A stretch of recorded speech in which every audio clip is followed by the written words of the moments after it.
Hey guys, my name is Ray Tang. I've been fixing uneven eyelids for the past 6 years. I have a patent on a device that I invented to fix uneven eyelids.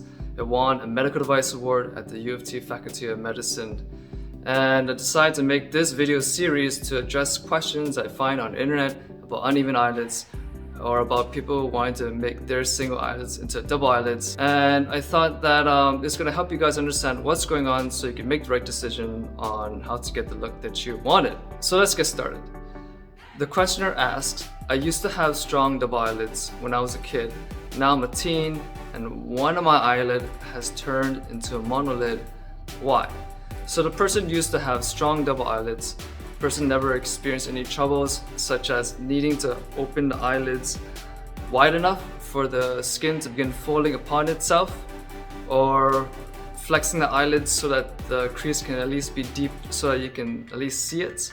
So the person didn't experience those kind of problems because the person has strong double eyelids. Then suddenly as a teen, one of the eyelid crease disappeared and turned into a monolid, which means that the skin began to roll outwards and began to actually overlay on top of the upper eyelashes, giving that typical monolid look. So it's the eyelids without the crease. So what could be happening?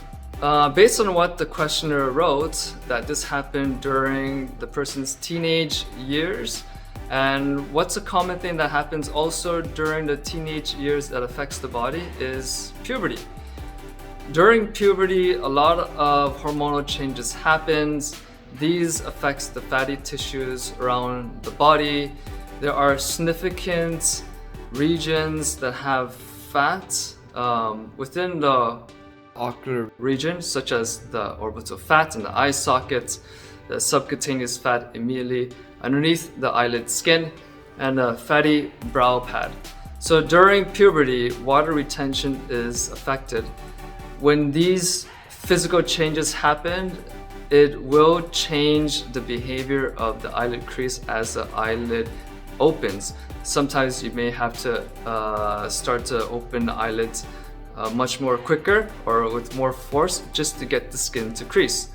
And especially during morning time when the skin is naturally puffy from, again, the hormonal changes that happen while you are experiencing deep sleep and then awakening.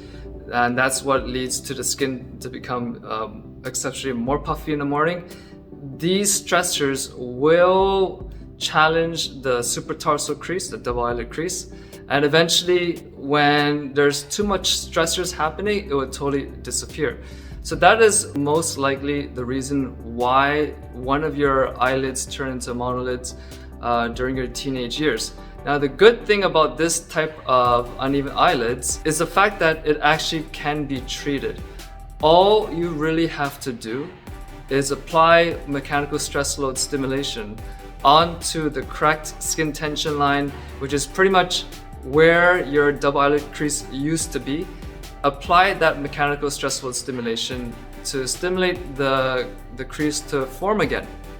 Now the trouble is that you have to be stimulating that region at a consistent basis and regularly over a span of time, and that is not possible to do it with just eyelid crease exercises. I'll be putting links in the description below. So pretty much the good news is it's treatable. The bad news is you can't depend on eyelid crease exercises to fix this. Eyelid crease exercises will help strengthen the crease while it's still forming. But if it has completely disappeared, eyelid crease exercises will not work for a majority of people.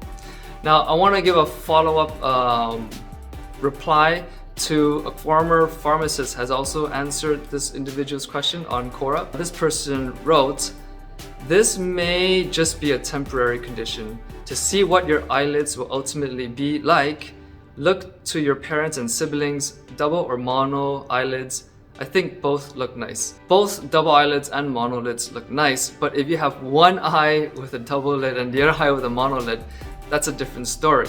The person says that this may just be a temporary condition.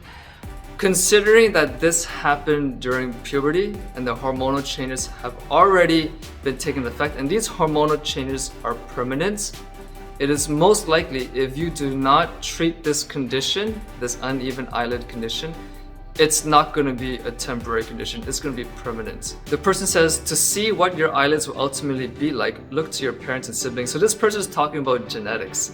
And yes, genetics do play a role as to the final outcome of whether you're going to get single eyelids or double eyelids, or everyone has uneven eyelids. It's more likely that you're going to get it too. But that is kind of irrelevant in terms of understanding the answer of how to treat this. So we're not going to talk about genetics, because all you really have to do is stimulate this dominant skin tension line.